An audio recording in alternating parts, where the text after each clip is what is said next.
Bonjour à tous. Aujourd'hui, ce qu'on va voir, c'est la cyber kill chain.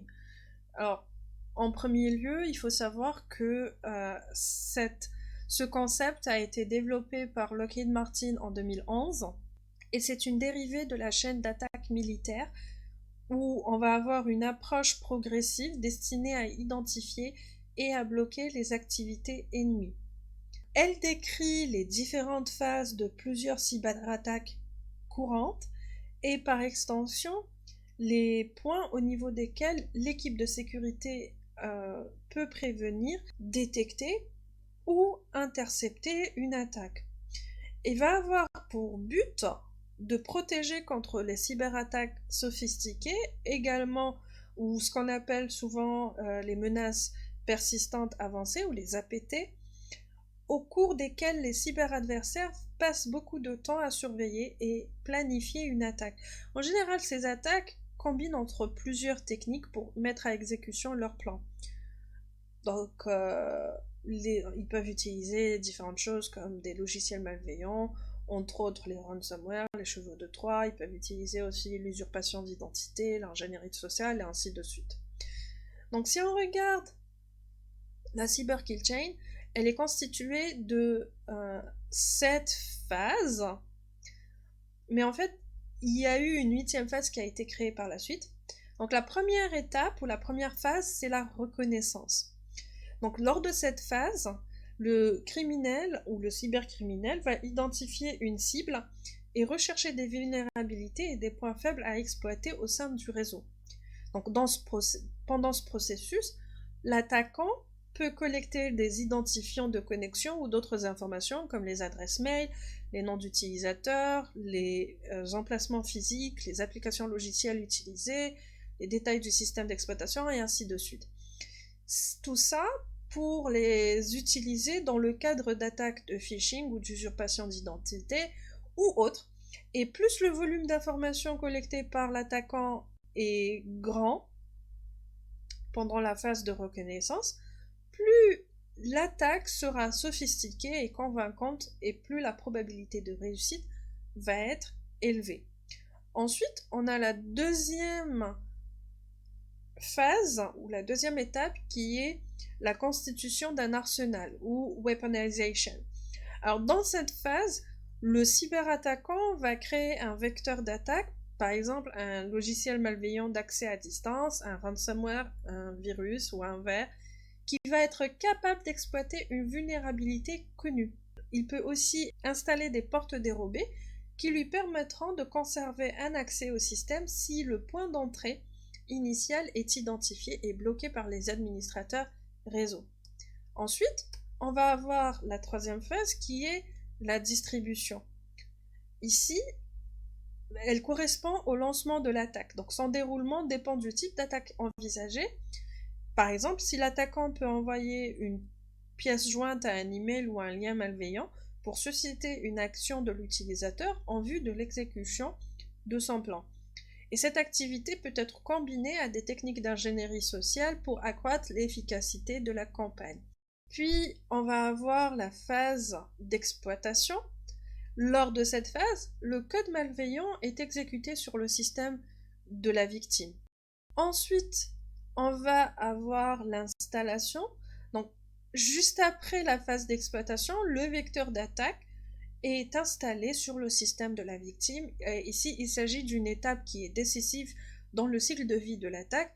L'attaquant s'est introduit dans le système et peut désormais en prendre le contrôle.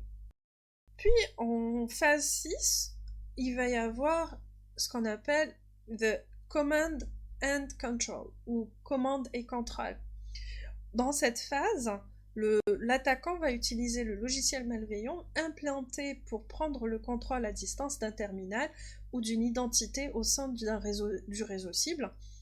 Et il peut également se déplacer latéralement dans le réseau, élargir l'accès et établir d'autres points d'entrée en vue de mener de futures attaques. Puis on va avoir la phase 7 qui est l'action ou les actions sur l'objectif ou les objectifs. Ici, il va mener des actions en vue d'atteindre ces objectifs qui peuvent consister à voler, détruire, chiffrer ou exfiltrer des données, par exemple. Donc ça, c'est les 7 premières étapes qui ont été créées lors de la création de la Cyber Kill Chain. Au fil du temps, de nombreux experts en sécurité de l'information ont ajouté une 8e phase à la chaîne d'attaque qui est la monétisation. Et donc là, l'objectif de cette phase est de tirer des revenus de l'attaque, que ce soit en exigeant de la victime qu'elle paie une rançon, comme quand on parle des ransomware, ou en vendant les informations sensibles, données personnelles ou secrets commerciaux, sur le dark web. Et de manière générale, plus l'entreprise parvient à neutraliser la menace tôt dans le cycle de l'attaque, plus les risques encourus sont faibles. Et les attaques qui parviennent jusqu'à la phase de commande et de contrôle nécessitent généralement davantage d'efforts de correction, notamment au moyen d'analyse approfondie du réseau et des points et des terminaux pour déterminer l'ampleur et l'intensité de l'attaque. Et c'est pourquoi finalement, en fait, il est important que une organisation qui se fait attaquer puisse prendre des mesures pour identifier et neutraliser les menaces le plus tôt possible dans leur cycle de vie afin de minimiser les risques liés à l'attaque et le coût de résolution de l'incident.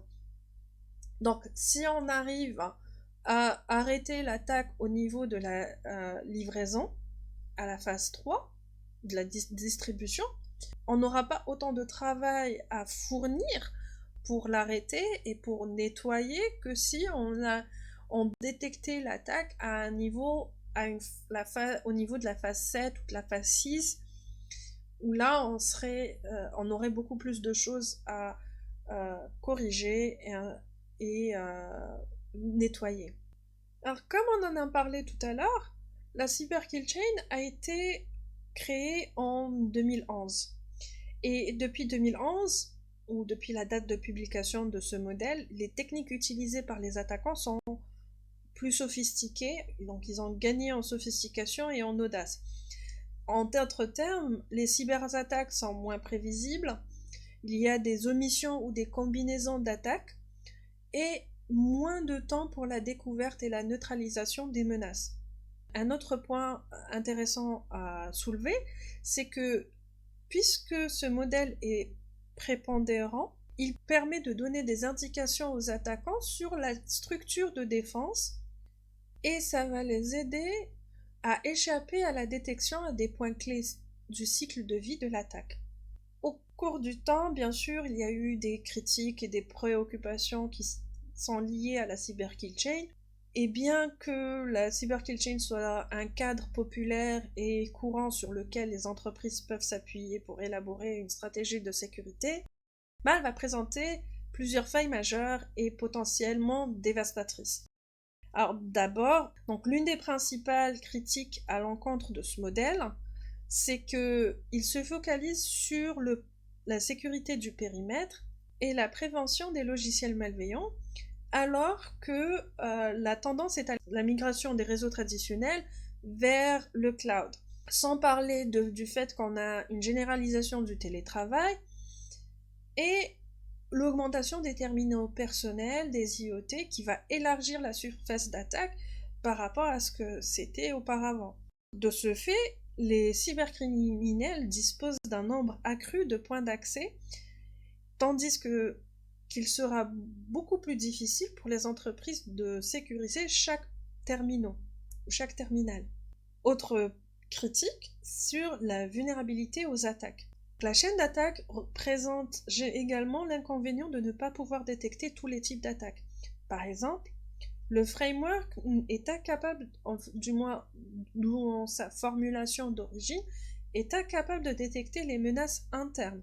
Et l'un des risques les plus graves pour une entreprise et l'un des types d'attaques affichant le taux de réussite le plus élevé, c'est bien ces menaces-là, ces menaces internes. Aussi, il ne permet pas la détection des attaques exploitant des identifiants qui ont été compromis.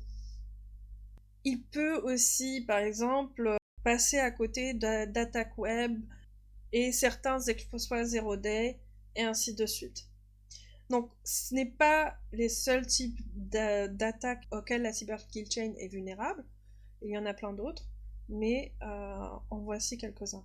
Néanmoins, la Cyber Kill Chain va avoir un rôle qui est prépondérant, malgré ses défauts, dans la cybersécurité, puisqu'elle apporte une aide non négligeable aux entreprises dans l'élaboration de leur stratégie de cybersécurité.